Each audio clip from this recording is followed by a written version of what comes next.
बिस्मिल्लाहिर्रहमानिर्रहीम। स्टार्ट करते हैं कैटसन के चैप्टर 34 की पार्ट 6 की वीडियो को। इससे पहले के सारे पार्ट्स में हम लोगों ने वो ड्रग स्टडी किए थे जो किसी ना किसी तरीके से क्लॉटिंग को रोक रहे थे। ठीक है, तो हमने देखा था वो ड्रग्स जो कि प्लेटलेट प्लग बनने से रोकते हैं, या वो ड्रग्स जो कि क्लॉट को तोड़ते हैं, या वो ड्रग्स जो कि एंटी कोएगुलेंट्स हैं। उसमें हेपेरिन आया था, वारफेरिन आया था और डायरेक्ट इनहिबिटर्स आए थे। ये सारे क्लॉट को बनने से रोक रहे थे। चूंकि क्लॉटिंग डिसऑर्डर्स काफी ज्यादा कॉमन है, मायोकार्डियल इन्फार्क्शन, ये वो डिसऑर्डर्स ज्यादा कॉमन होते हैं, तो इसलिए इसके ड्रग्स की ज्यादा इंपॉर्टेंस है। और इन सारे ड्रग्स में हमने देखा था कि चूंकि ये क्लॉट को बनने से रोक रहे थे, इसलिए अगर इनका इफेक्ट बहुत ज्यादा हो जाए, यानी इनकी टॉक्सिसिटी क्या थी, ब्लीडिंग। सही होगी बात। अब हम जो ड्रग स्टडी करने लगे हैं वो ड्रग्स हैं जो कि क्लॉट को फॉर्म करवाते हैं। तो कुछ डिसऑर्डर्स ऐसे होंगे जिसमें ऑलरेडी बॉडी के अंदर क्लॉट सही से नहीं बन पा रहे, यानी कि ब्लीडिंग डिसऑर्डर्स हैं, जैसे कि हीमोफीलिया वगैरह हो गया, विटामिन के डेफिशिएंसी हो गई, तो उनमें हम ऐसे ड्रग्स देंगे जो कि क्लॉट को फॉर्म करवाएं। ठीक है, तो ये स्टार्ट करने से पहले एक छोटी सी बात जो कि पिछली पार्ट की वीडियो के बारे में है। वहाँ पे हमने पिछले पार्ट की वीडियो में ये बात डिस्कस की थी, पार्ट 5 की वीडियो में, कि सोलोस्टेरोल का एक इंपॉर्टेंट क्लिनिकल यूज है, इंटरमिटेंट क्लॉडिकेशन में यूज होता है। तो मैंने सोचा कि थोड़ा सा इसकी अगर हम रीजनिंग के बारे में बात कर लेंगे तो याद करना आसान रहेगा, बात ज़हन में रह जाएगी।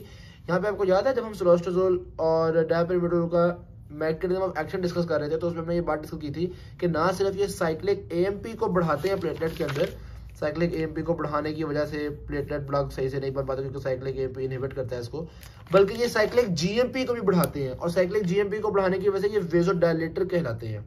ठीक है, तो सोलोस्टेरोल वगैरह वेजोडायलेटर का रोल भी प्ले करते हैं। इसीलिए इंटरमिटेंट क्लॉडिकेशन में, जिसमें ब्लड वेसल्स के एंड में ब्लड सप्लाई यानी कि सही से नहीं आ पा रही होती, तो वहां पे इंटरमिटेंट क्लॉडिकेशन में सोलोस्टेरोल काम आएगा। ना सिर्फ ये प्लेटलेट प्लग बनने से रोकेगा बल्कि वेजोडायलेशन भी कॉज करेंगे। सही की बात। ऑलराइट जी, तो आते हैं जनाब drugs used in bleeding disorders की वजह से। ब्लीडिंग डिसऑर्डर्स क्यों होते हैं? जाहिर बात है, सही से क्लॉट नहीं बन पा रहा, प्लेटलेट प्लग नहीं बन पा रहा, तभी होंगे ना। तो भाईजान इसकी एक अहम रीजन है विटामिन के डेफिशिएंसी। क्योंकि आपको याद होगा हमने वारफेरिन वाली वीडियो में ये बात डिस्कस की थी, vitamin K is required for the post translational modification of some clotting factors 2, 7, 9, 10। इन क्लॉटिंग फैक्टर्स को मतलब सिंथेसाइज करने के लिए रिड्यूस्ड विटामिन के रिक्वायर्ड था। ठीक है, याद है वारफेरिन का मैकेनिज्म ऑफ एक्शन भी यही था।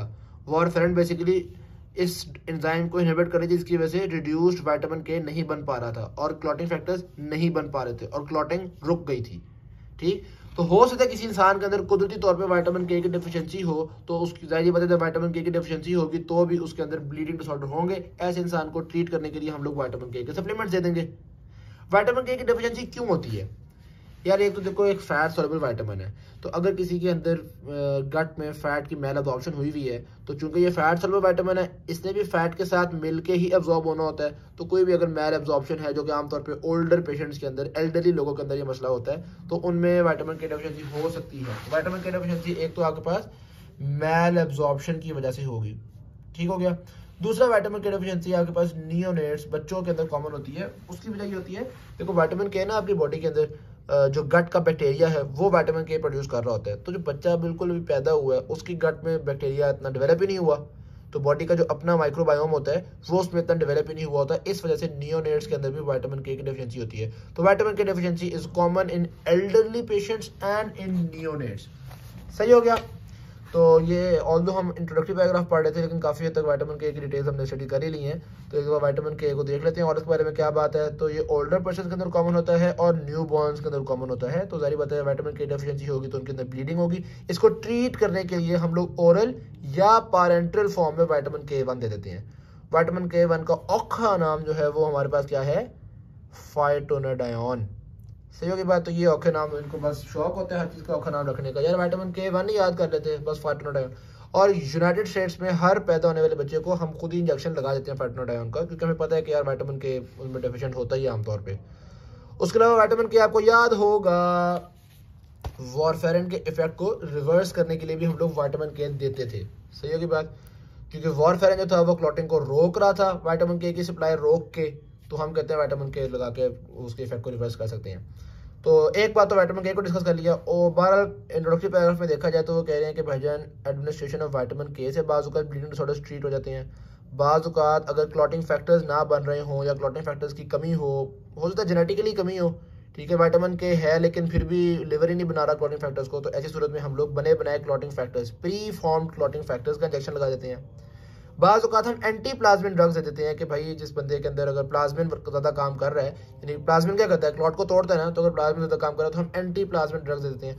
और बाज़ औक़ात अगर थ्रोम्बोसाइटोपिनिया हो बंदे को, यानी कि प्लेटलेट्स की कमी हो, तो हम लोग एडमिनिस्ट्रेशन ऑफ प्लेटलेट्स भी कर देते हैं, या फिर प्लेटलेट्स को प्रमोट करने के लिए ऑप्टल वेकेन दे देते हैं। ऑप्टल वेकेन एक मेगा कैरियोसाइट ग्रोथ फैक्टर है, इसका दूसरा नाम इंटरल्यूकिन 11 भी है। तो ये बेसिकली आपको पता है ना, मेगा कैरियोसाइट से ही प्लेटलेट्स बन रहे होते हैं, ठीक है। तो प्लेटलेट्स की प्रोडक्शन को प्रमोट करने के लिए ऑप्टल वेकेन दे देते हैं। तो अब अगर मैं कैटेगोरिकली बात करूं तो एक चीज़ हमने विटामिन के को डिटेल से पढ़ लिया कि विटामिन के किस तरीके से रोल प्ले करता है, जाहिर बात है पोस्ट स्टार्च जैसे मॉडिफिकेशन में रोल प्ले करता है। दूसरा हम लोगों ने प्लेटलेट्स वाली बात को भी डिटेल से देख लिया, क्योंकि प्लेटलेट्स के आगे कोई टॉपिक नहीं है, तो यहीं पे इसको आप समझ लें कि थ्रोम्बोसाइटोपिनिया होगा तो या तो प्लेटलेट्स एडमिनिस्टर कर देंगे या प्लेटलेट स्टिमुलेटिंग फैक्टर ऑप्टल वेकेन एडमिनिस्टर कर दो। ओके बात। नेक्स्ट आते हैं हम क्लॉटिंग फैक्टर्स की तरफ। भाईजान हीमोफीलिया एक ऐसी बीमारी है जिसमें क्लॉटिंग फैक्टर्स की कमी होती है। हीमोफीलिया ए के अंदर क्लॉटिंग फैक्टर 8 की कमी होती है, ठीक है, ए से 8 याद रह जाएगा आपको। और हीमोफीलिया बी के अंदर क्लॉटिंग फैक्टर 9 की कमी होती है। तो अगर किसी बंदे को हीमोफीलिया ए है उसको क्लॉटिंग फैक्टर 8 का टीका लगा दो, अगर किसी को हीमोफीलिया बी है उसको क्लॉटिंग फैक्टर 9 का टीका लगा दो। वैसे हम ओवरऑल सारे क्लॉटिंग फैक्टर्स भी दे सकते हैं, फ्रेश प्लाज्मा दे देते हैं, या इस तरह से क्लॉटिंग फैक्टर्स के टीके शीके लगाते हैं बंदे को तो बंदा ठीक हो जाता है। अलबत्ता ये जो क्लॉटिंग फैक्टर्स के टीके हैं ये काफ़ी एक्सपेंसिव प्रोडक्ट्स हैं, और जाहिर बात है इम्यून रिस्पॉन्स का भी एक खतरा होता है कि इम्यून रिएक्शन बॉडी उसके खिलाफ काफ़ी ज़्यादा प्रोड्यूस करेगी।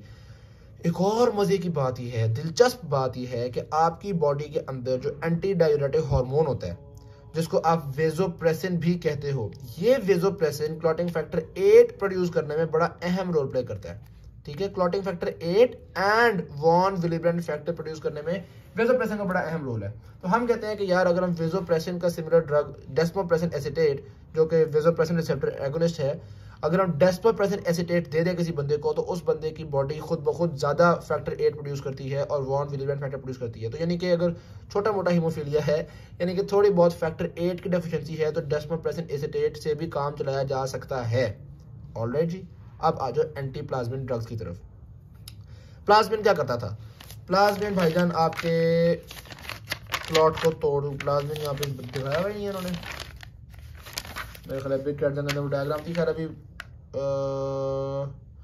ओवरऑल मतलब प्लाज्मिन का फंक्शन क्या होता है कि वो आपके जो यहाँ पे दिखाया है, ये देखो, ये जो क्लॉट आपके पास फॉर्म हो जाता है ना, इस क्लॉट को तोड़ने में प्लाज्मिन रोल प्ले करता है, ठीक है।